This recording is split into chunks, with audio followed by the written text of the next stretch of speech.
नमस्कार दर्शकों, किसान एवं पशुपालक भाइयों, स्वागत है आपका हमारी खेती हमारे पशु यूट्यूब चैनल पर। सबसे पहले आज 26 जनवरी भारत आज अपना 76वां गणतंत्र दिवस मना रहा है। तो सभी दर्शकों को, किसान एवं पशुपालक भाइयों को आज गणतंत्र दिवस की हार्दिक शुभकामनाएं। किसान साथियों, पिछले कई दिनों से न्यूनतम तापमान काफ़ी नीचे चल रहा है। 4, 5, 6 डिग्री सेल्सियस के आसपास में न्यूनतम तापमान बना हुआ है।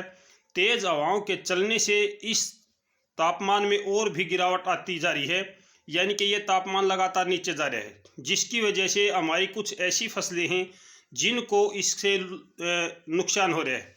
विशेष तौर से जिन फसलों में अभी फूल अवस्था है या उनमें फलियां बनने लग रही हैं, सरसों है, चना है, मेथी है, जिस भी फसल में अभी फूल अवस्था है और फलियां बनने लग रही हैं। क्योंकि आपने देखा कि पिछले कई दिनों से जो मौसम है वो सफ़ेद पाला पड़ रहा है। जहाँ पे शुष्क क्षेत्र है, बरानीय क्षेत्र है, विशेष तौर से वहाँ पर पाला सुबह के समय देखने को मिलता है।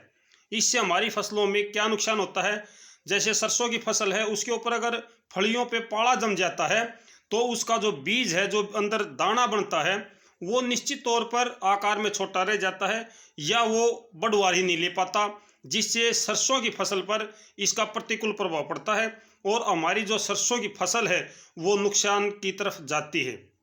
लेकिन कल के बाद में, कल से ही मौसम में सुधार होना शुरू हो जाएगा, मौसम में परिवर्तन आएगा। किस प्रकार का परिवर्तन आएगा, मैं वो जानकारी साझा करूंगा अभी। किसान साथियों, पिछले 3-4 दिनों से दक्षिण उत्तर पश्चिम की हवाएं काफ़ी तेज़ी से चल रही हैं।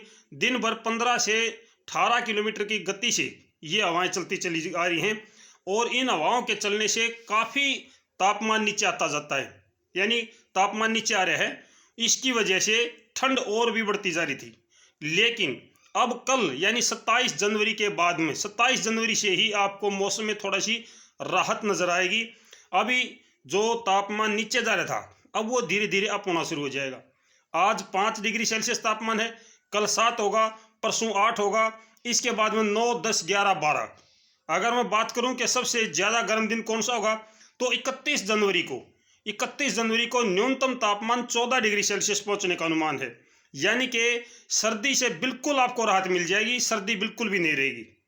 जी किसान भाइयों, हालांकि ये गेहूं के लिए लाभदायक नहीं है। गेहूं के लिए जो सर्दी का बढ़ना है वो नुकसानदायक साबित होगा।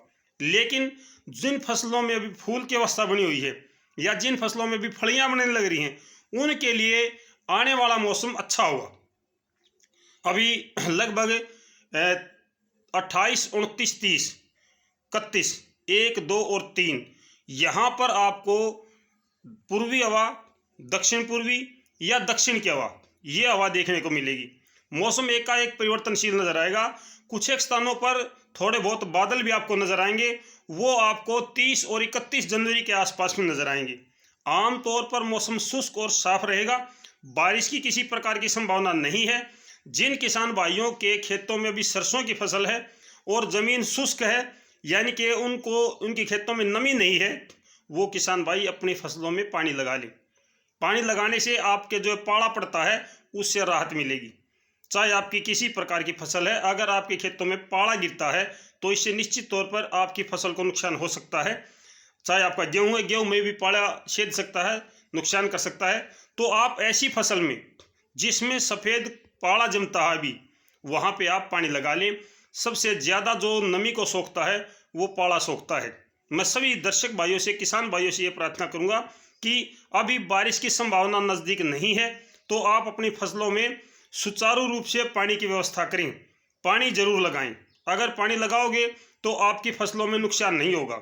अगर मौसम बढ़ता है, मान लिया मौसम 14 डिग्री के आसपास में चला भी जाता है, 31 के आसपास में संभावना है कि 14 डिग्री सेल्सियस मौसम हो जाएगा, तो उस समय भी आप अपने गेहूं में पानी लगाएं। इससे जो बढ़ा हुआ तापमान है उसमें काफ़ी हद तक आपकी फसल को राहत मिलेगी, नुकसान नहीं होगा। और जिन फसलों में भी पाला पड़ रहा है उन फसलों में भी आप पानी लगाएं। इससे पाला पड़ने की जो प्रक्रिया है उसमें कमी आएगी, आपकी फसल में सहन शक्ति बढ़ेगी, पौधे में पानी की मात्रा बढ़ेगी, तो उस पर अपेक्षाकृत कम पाला गिरेगा अगर पानी की मात्रा बढ़ती है तो। इसलिए शुष्क क्षेत्रों के जो भी मेरे किसान भाई हैं, जहाँ पे सफ़ेद पाला गिर रहा है, वहाँ पे पानी अवश्य लगा लें। बारिश के इंतज़ार में आप ना रहें, क्योंकि अभी अगर मैं बात करूं तो लगभग 5 और 10 फरवरी तक भी कोई ऐसा दिन नज़र नहीं आता जिसमें बारिश की संभावना हो या पर्याप्त और अच्छी बारिश हो सकती हो। थोड़ी बहुत बूंदाबांदी कभी कभी हो सकती है, वो अलग बात है, लेकिन अभी तक बूंदाबांदी का भी अनुमान नहीं है। अगले 10-15 दिनों तक बूंदाबांदी का भी अनुमान नहीं है। मेरे बार बार दर्शक भाई, किसान भाई मेरे से पूछ रहे हैं बारिश कब होगी, बारिश कब होगी। तो मैं सभी भाइयों से ये प्रार्थना करता हूँ, बारिश की भी कोई संभावना नहीं है। बादलवायु हो सकती है 31 तारीख के आसपास में या 2-3-4 फरवरी के आसपास में, यानी कि अभी 2 दिन के बाद में पूर्वी हवा चलेगी, दक्षिण पूर्वी होगी। तो इस हवा के चलने से मौसम गर्म होगा, मौसम गर्म होगा, आसमान पर कुछ बादल भी नजर आएंगी, लेकिन बारिश की संभावना बिल्कुल भी नहीं है।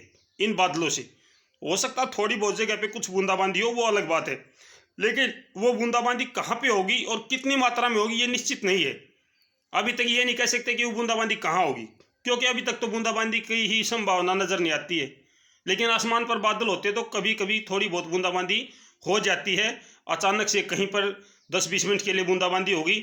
लेकिन ये मौसम ऐसा नहीं है कि आपको पर्याप्त बारिश देगा या बारिश देगा। तो मौसम परिवर्तनशील होगा। अभी जो तापमान है वो बदलेगा, न्यूनतम तापमान में वृद्धि शुरू हो जाएगी और मौसम शुष्क और साफ रहेगा। बारिश की संभावना नहीं है। किसान भाई अपनी फसलों में पानी की व्यवस्था अवश्य कर ले। ये जानकारी मैं अपने किसान भाइयों से साझा करना चाहता था, क्योंकि मेरे किसान भाई बारिश के इंतज़ार में रह सकते हैं। अगर बारिश के इंतज़ार में रहेंगे तो निश्चित तौर पर आपको नुकसान हो सकता है। तो आप नुकसान ना करें, अपनी फसलों में समय से पहले पानी लगा लें, सिंचाई कर लें। जिन किसान भाइयों के पास जिस प्रकार की व्यवस्था है उस व्यवस्था से आप अपनी फसलों में पानी लगा लें। यह जानकारी मैं साझा करना चाहता था मेरे किसान भाइयों। मुझे उम्मीद है कि आपको जानकारी जरूर अच्छी होगी और काम की भी होगी आपके। जो भी मेरे नए दर्शक भाई हैं सभी से प्रार्थना करूंगा चैनल को सब्सक्राइब कर ले। भाई जानकारी अच्छी लगे तो एक लाइक जरूर कर दिया करो, क्योंकि मैं बार बार आपसे यही बात करता हूं कि आपके लाइक करने से ही मुझे मोटिवेशन मिलता है, मुझे आगे बढ़ने की प्रेरणा मिलती है। जिस प्रकार से आप मुझे लाइक करते हो मुझे अच्छा लगता है कि हाँ, मेरे दर्शक भाइयों ने मेरी वीडियो पे मेरे दिए गए जो जानकारी है वो उनको अच्छी लगी है। अब बारिश नहीं है तो मैं बारिश कहाँ से लेके आ सकता हूँ बताइए। मुझे पता है कि मेरे किसान भाइयों को बारिश की आवश्यकता है, लेकिन मैं बारिश नहीं ला सकता। बारिश ऊपर वाला कर सकता है, मैं केवल पूर्वानुमान बताता हूँ। बारिश कराना ना कराना मेरे हाथ में नहीं है। सभी भाइयों, बारिश की संभावना नहीं है, नहीं अभी बारिश की संभावना। ठीक है, मेरे दूसरे भाई कुछ ऐसे हैं जो ऐसी जानकारी देते कि बारिश होगी बारिश होगी, लेकिन किसान साथियों आप अपने पानी की व्यवस्था कर ले, क्योंकि आपकी फसल को नुकसान हो सकता है। लगातार जो तापमान है वो न्यूनतम स्तर पे चला गया है, पाला गिर रहा है बहुत सी जगहों पे, और जहाँ पे पाला गिरेगा वहाँ पे आपकी गेहूं को छोड़ के सभी फसलों में नुकसान हो सकता है। गेहूं पे इसका कम असर पड़ेगा। जिन गेहूं में अभी परागण की अवस्था चली हुई है, जिन गेहूं में भी बालियां निकल चुकी हैं, उनमें भी नुकसान हो सकता है। ऐसी बात नहीं कि उनमें नुकसान नहीं होगा। हाँ, जिन गेहूं में भी परागण की प्रक्रिया नहीं चली है उनमें नुकसान होने की संभावना नहीं है।